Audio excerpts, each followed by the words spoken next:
This is a picture from Copenhagen city, and it tells a lot. It tells about a closed city square in the old city with facades that make a cohesive frame around the city life. You have safety on the street because you have windows and you have doors and you have gates, so people can relax and concentrate on meeting other people and have a good life. And why is that? These qualities that are connected with the old cities and not with the new cities. It's something very important to understand, that it's about your body and your sight. Researchers have found out that you have a peripheral sight and you have a focused sight. Two different places in the brain. So when you get into a room or a square like this, and you feel good and you feel nice, it's not because you analyze it in your head, it's because your body tells you that this is nice. And when you are in we have in Copenhagen some areas with monumental freestanding buildings, it can be very tiring because then you have to use your focused sight to see one building after another. It's just like getting into a big supermarket or a big store. So this old city is in fact, also as it is old and social, is a social, sustainable city that we can learn a lot of. You can be here in the public space, but you also have, as a human being, have the need to be private. And therefore you have this tradition in the European cities, and also here, as you can see on the picture from Copenhagen, a courtyard, green courtyard, behind the facades you saw before, where you can be close to with your family and neighbors.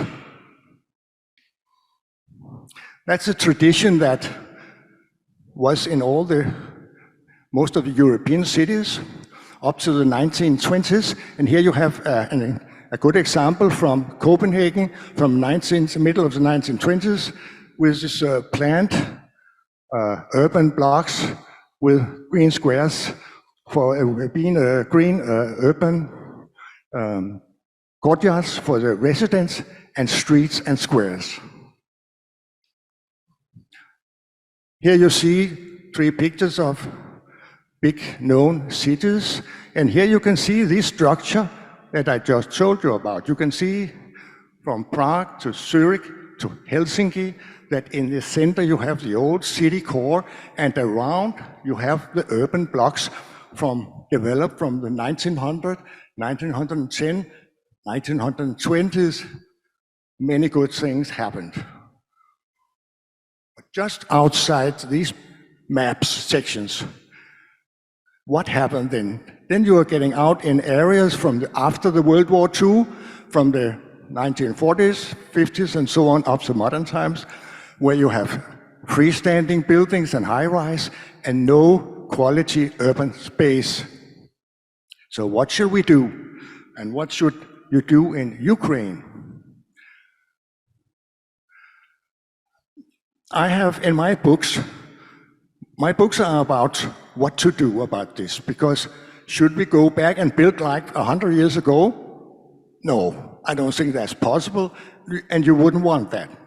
But what you can learn is to study the principles of these, how they built and planned these old cities, or how they developed into organic, dense, nice living areas, and use these principles to make a modern, contemporary planning with modern architecture in a human scale.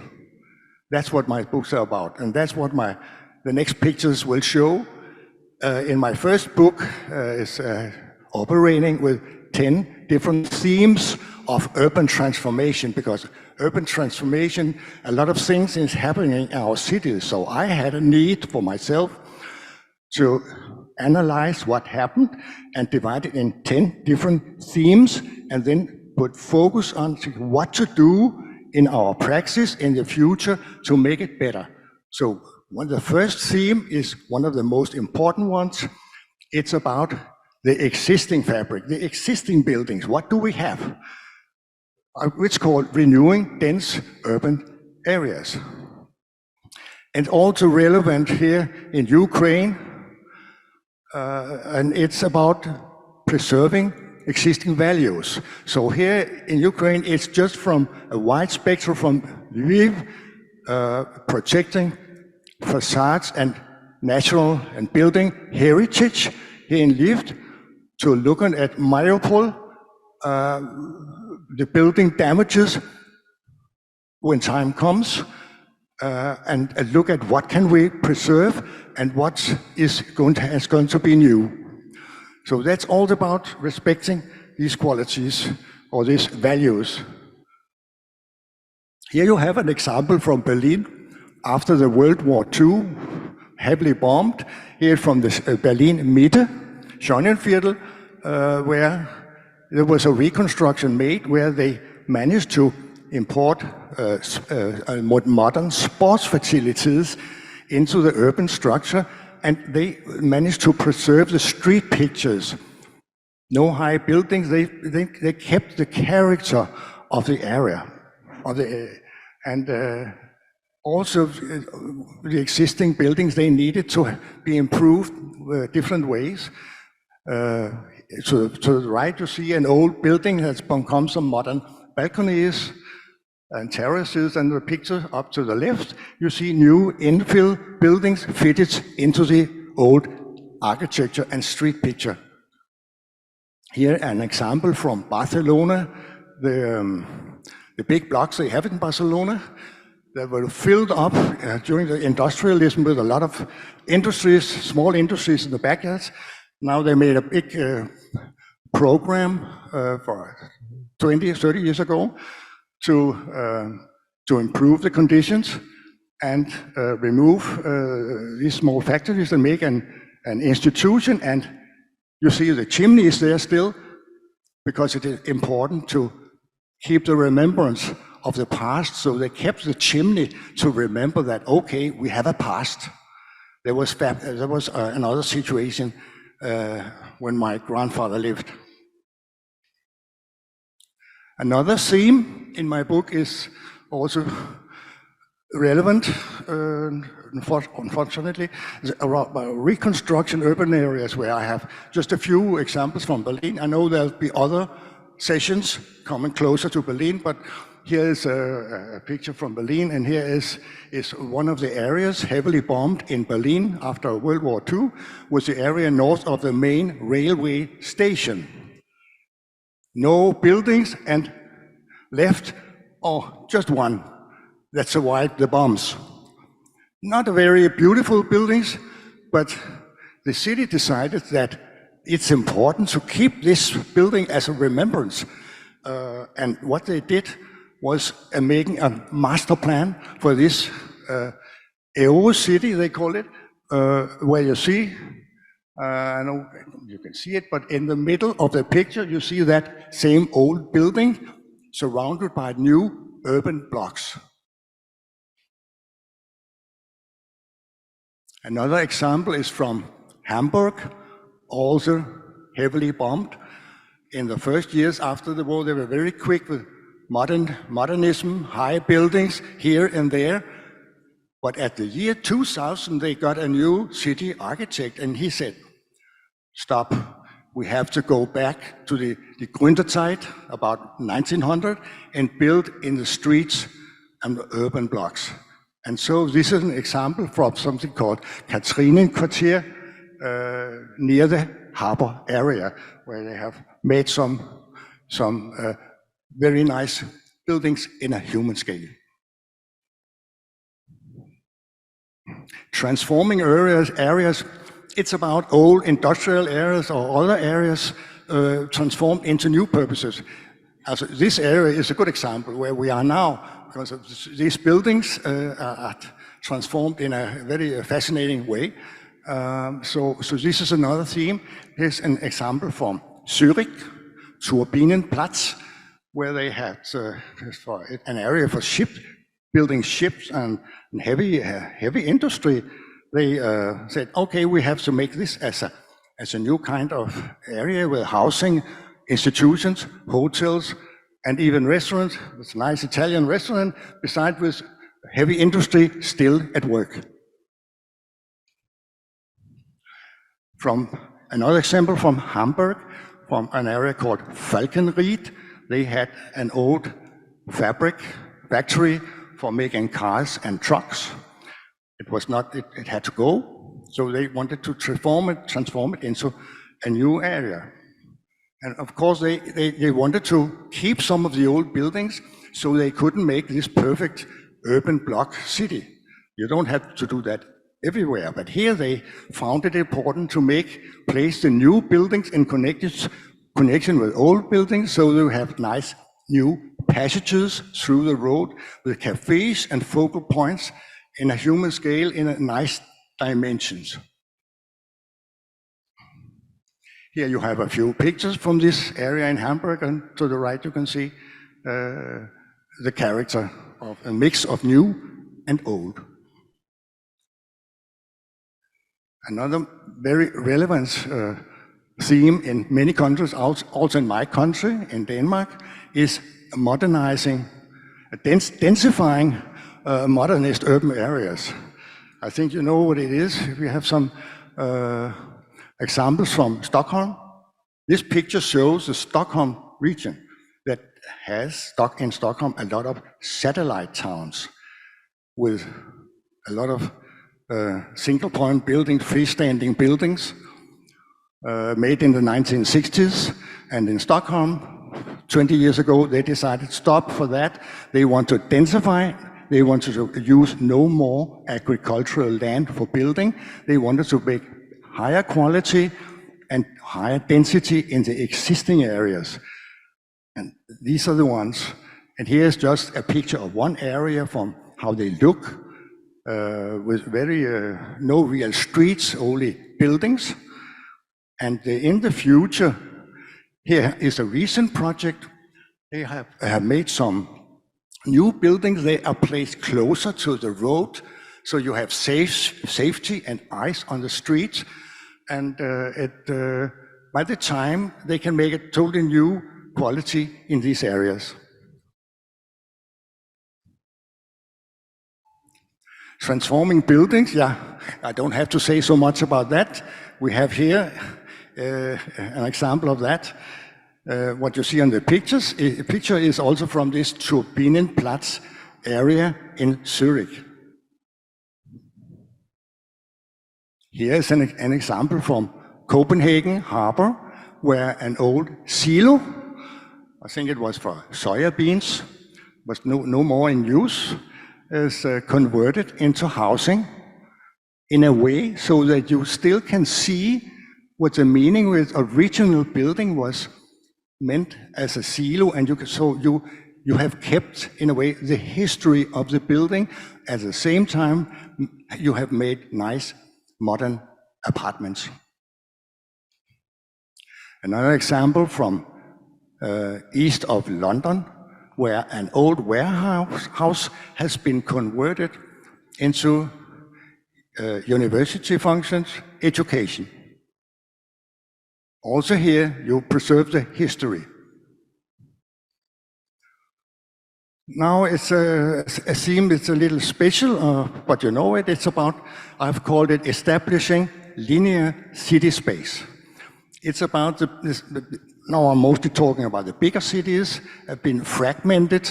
Also in the Western European country, very fragmented. People are living not close with their families. They're living all over, and they're going to work and home, and it has got to be safe. So have you different kind of linear connections, which the purpose as transport, but also safety. So just one example from Copenhagen. We have these bicycle lines, as also you are becoming. So this is just one example of linear space. It can be important to connect different areas that are those not close spots, but so you can move to and fro. Why? Here's coming to my final theme, which is about also relevant for Ukraine and also for Copenhagen. Many areas, examples here from Copenhagen, the newest areas in Copenhagen. I'll say, what can we learn?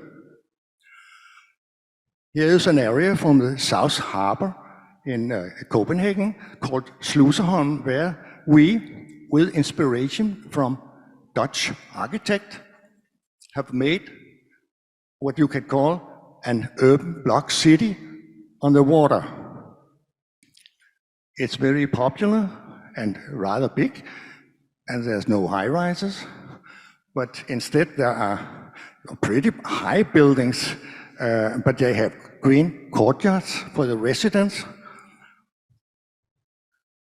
And outside you have this street picture or canal picture, if you like.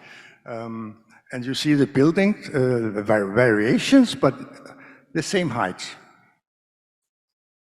Here's another area a little later from the northern harbor in Copenhagen. You see the plan up to the right. It's also based on urban blocks with something inside, green space. Some of them are much too small, but the principle is there. You see the aerial picture, and you see the high buildings. They are old silos that are being transformed into housing and offices. The other building stock is 5 to 6 stories. So this drawing shows the principle of such a urban block in this area, where you see you have the green area in the middle, you have the facades with doors and windows, and you have the entrances, which is also very important. You have the entrances from the street and not from the inside. So this is a principle. Here you have some photos from, well, how is it today? So these are actually, you can see some of the green courtyards are very elegant, but small. And the streets are nice, but yes, they are narrow. And to the picture down to the left, you can see something we have experimented with, something we called edge zones by the facades to the public area. So you have a kind of possibility to make connection. People in the private sphere, in the housing, they cannot sit on the outside and say hello and meet people in the public sphere. We call it edge zones. It has many different forms. Another new area called the Contour is an old green market, little outside Centrum. So this is an area developed not for the rich people, but for young families.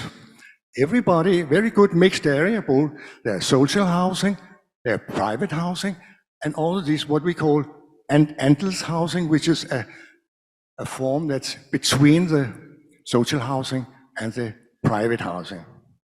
So you see, it's also made it is made of different typologies.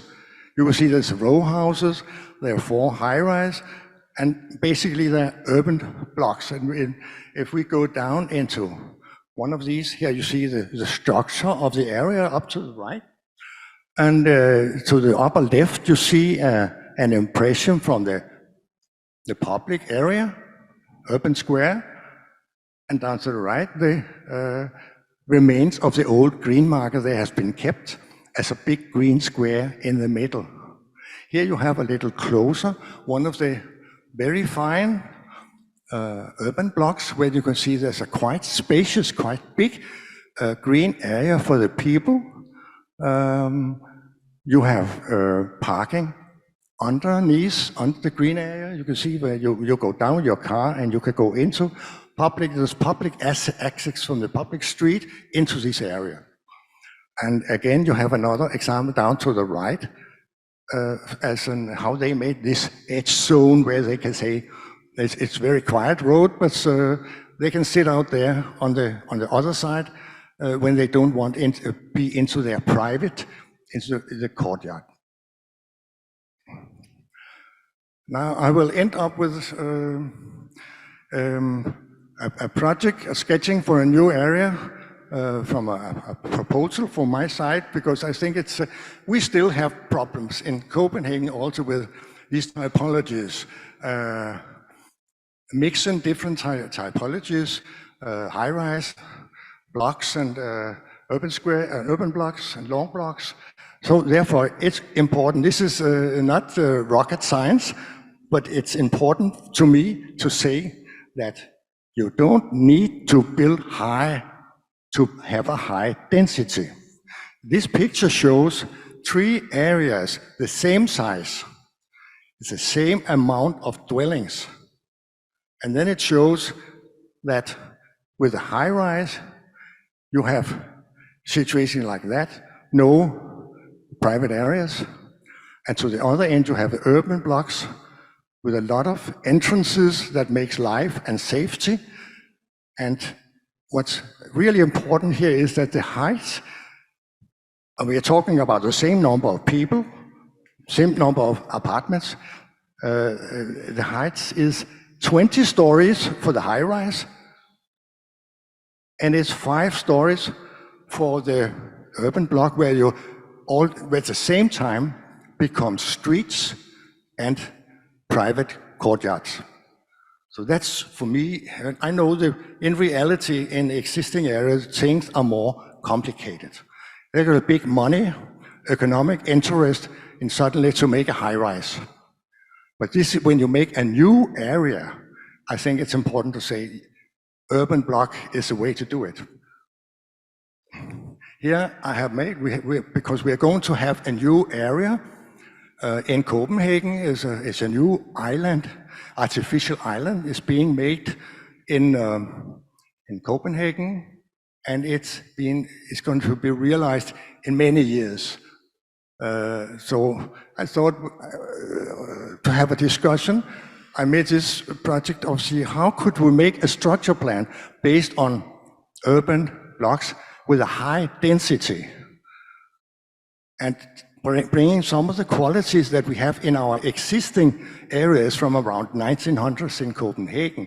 That's why it maybe looks a little stiff, but it's taking the typologies and the character from existing Copenhagen areas. We have some constituents about heights, where the heights in this sketch is about 5-6 stories, and the idea of having on corners, making where you use not high rise but higher corners. You can do that somewhere like I know they do it in Helsinki and other ways, just to say here is a big street, we mark it with some a little higher corners. They can go up to maybe 7 to 8 streets. That's what I'm showing, or this principal model. This urban block city has the characteristics that, in fact, you could have all the functions in your urban structure. You can have housing, you can have business, you can have service, you can have rich and poor, like in the old classical city. You can have all kinds of apartment types, ownership types fitted into the same structure. So nobody can say the rich are living over there and the poor are living over there. No, we are all common in the same structure. And you have your privacy areas in the backyards, courtyards, and you have your public squares. So this is, to me, this social, sustainable city area in a human scale.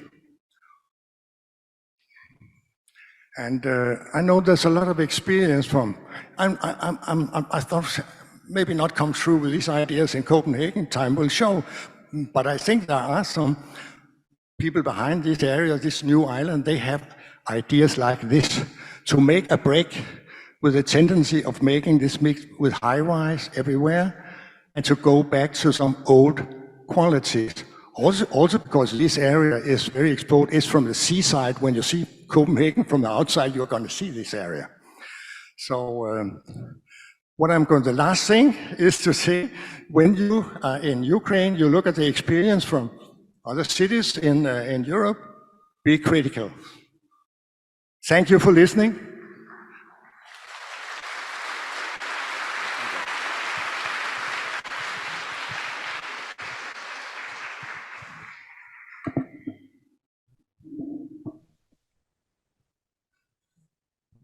Дякую.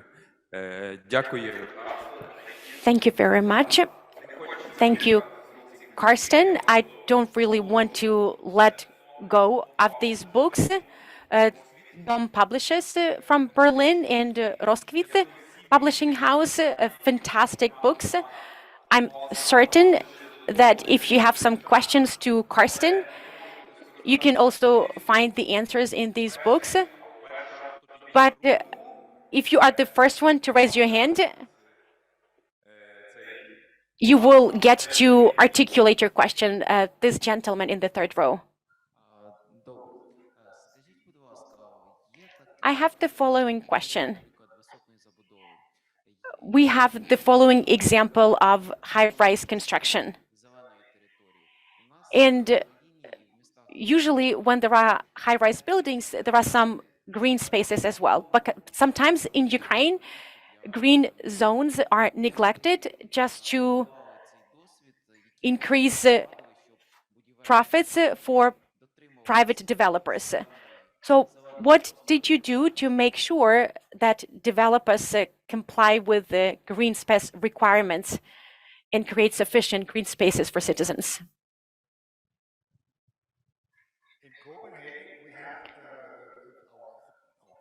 У Копенгагені у нас є план. Це план розвитку нашого міста. І в цьому плані чітко прописано, який відсоток площі мають займати зелені території. Наприклад, скільки квадратних метрів. Скажімо, 30% це мають бути зелені зони. Так само є відсоток для паркомісць або, наприклад, вільного, незаповненого простору, хоча на практиці все набагато складніше. Протягом останніх 10-20 років у Копенгагені ми бачимо,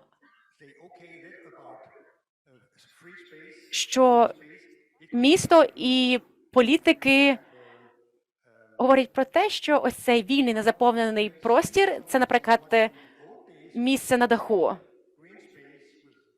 Раніше це була звична зелена зона із деревами, і це та зона, яка була на поверхні, на землі, а зараз, по суті, починають говорити про створення ось таких просторів на дахах, наприклад.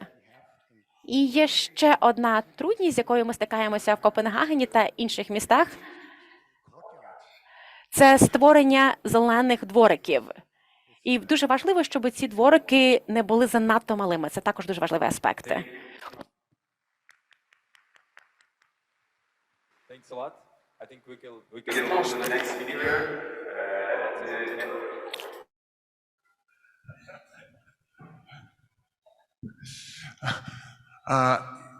It's actually looking great, and right now is a big question for every city. We have a lot of challenges. One of the biggest challenge also for Lviv, for Kyiv, for big cities, cars, parkings. Behind you, great area for living area, but we doesn't see the parking spaces. Can you explain your vision? I know in the Europe right now the concept do it parking underground. Your vision, please, about parking lots in modern cities.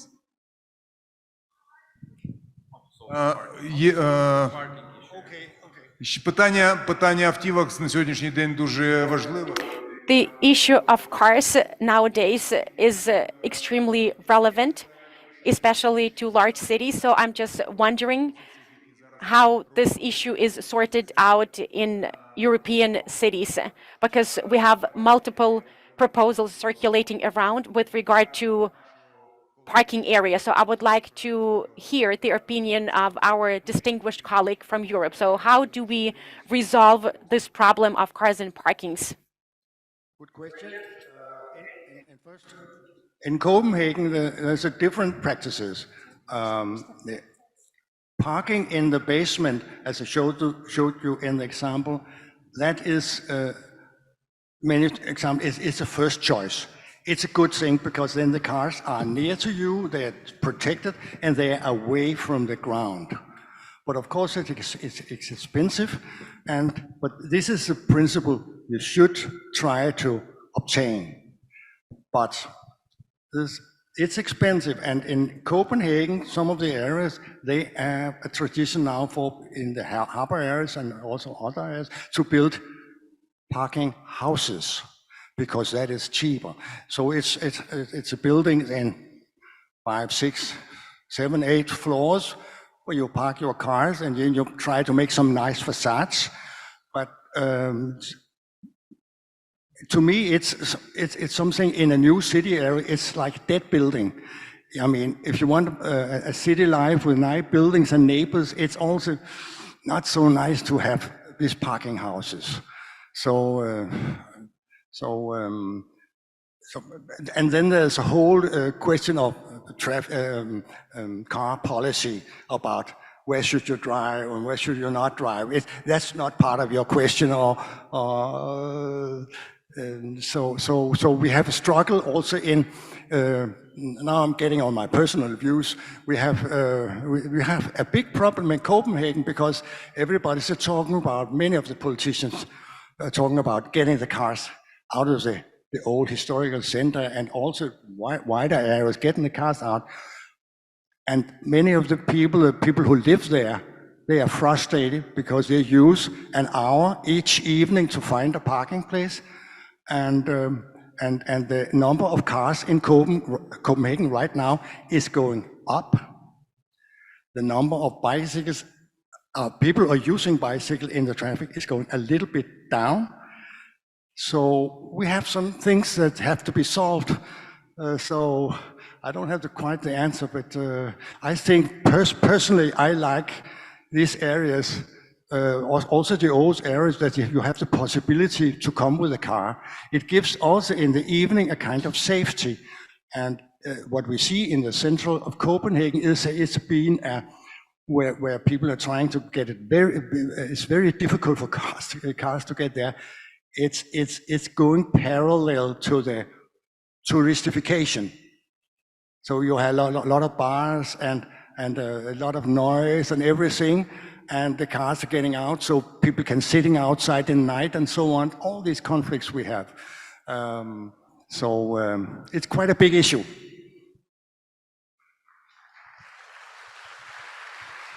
Thanks a lot. We have seen that European city is not about patina on the old wall. It's modern city, developing, and also thinking about the city is constantly in a move, in a changing, and so on. Thank you, Karsten Pålsson, a lot.